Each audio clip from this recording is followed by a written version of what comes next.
বিহারের রেজাল্টের সঙ্গে সঙ্গেই আমরা দেখতে পাচ্ছি যে বিহারের পর ভারতীয় জনতা পার্টির লক্ষ্য যে বাংলা, সে কথা তারা ঘোষণা করছে। তাদের পক্ষ থেকে গিরিরাজ সিং কেন্দ্রীয় মন্ত্রী, তিনি বলছেন এবার বাংলার পালা, এবং তার নিশানায় তৃণমূল কংগ্রেস। খুব স্বাভাবিকভাবেই গিরিরাজ সিং এর বক্তব্যের তীব্র প্রতিবাদ করেছে তৃণমূল কংগ্রেস। কি বলছেন গিরিরাজ সিং এবং তৃণমূলের পক্ষ থেকে রাজ্যের মন্ত্রী শশী পাঁজা, আমরা শোনাবো।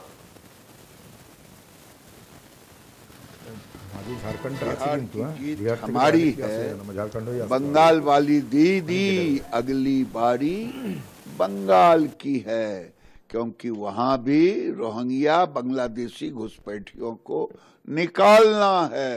ভারতীয় জনতা পার্টি একটা বিষ বৃক্ষ, আর ঠিক যেরকম গাছ তার ফল ওরকমই হয়। কথার মধ্যে সারাক্ষণ বিষ ছড়াচ্ছেন কেন্দ্রীয় মন্ত্রী গিরিরাজ সিং।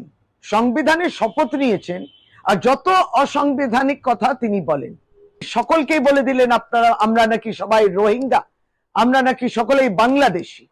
এখানে কি অরাজকতার সরকার চলছে। মনে রাখতে হবে, তিনবার করে নির্বাচিত করেছেন বাংলার মা মাটি মানুষ মমতা বন্দ্যোপাধ্যায়ের সরকারকে। আপনারা যেভাবে বাংলার ভাষা, সংস্কৃতি, বাংলা মনীষীদের যে অপমান করছেন, বাংলার মানুষ কিন্তু আগামী দিনের জন্য তৈরি আছে। 2026 নির্বাচন তো আপনাদের টার্গেট, আপনি স্বপ্ন দেখতেই পারেন, তাতে কোনো বাধা নেই, কিন্তু বিপত্তি আছে।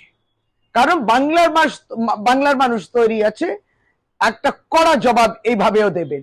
ये बिहार की जीत हमारी है, बंगाल वाली दीदी अगली बारी बंगाल की।